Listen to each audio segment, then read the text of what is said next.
What of the writers who came out of World War II? D.H. Lawrence. Can he tell us anything? How does he seem now?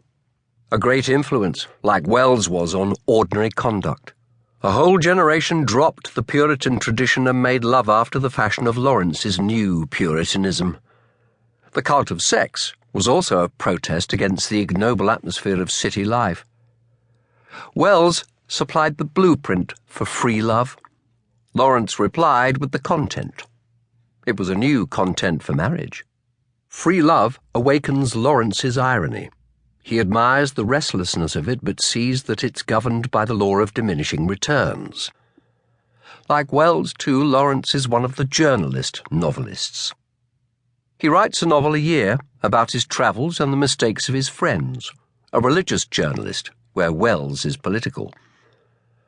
Has Lawrence had any influence on contemporary writers?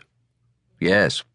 He is responsible for the fact that no living writer has any idea of how to write about sexual love.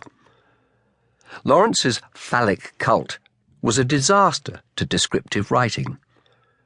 The ecstasies of sexual sensation are no more to be described than the ecstasies of music which they resemble.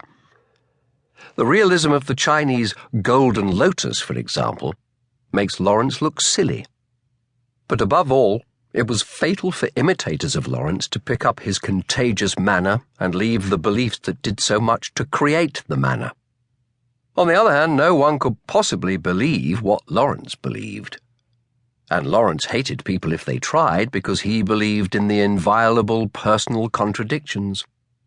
One day when Lawrence and Frida were out riding in Mexico, Frida cried out, "Oh, it's wonderful, wonderful to feel his great thighs moving, to feel his powerful legs." "Rubbish, Frida," Lawrence shouted back. "Don't talk like that. You have been reading my books. You don't feel anything of the sort." Quite rightly and consistently, Lawrence allowed no one to believe what he believed.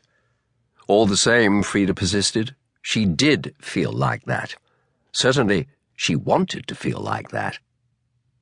Lawrence's teachings are interesting because they are a compendium of what a whole generation wanted to feel, until Hitler arose, just after Lawrence's death, and they saw where the dark unconsciousness was leading them. Seen in this light, Lawrence represented the last phase of the Romantic movement. Random, irresponsible egotism, power for power's sake, the blood cult of Rosenberg.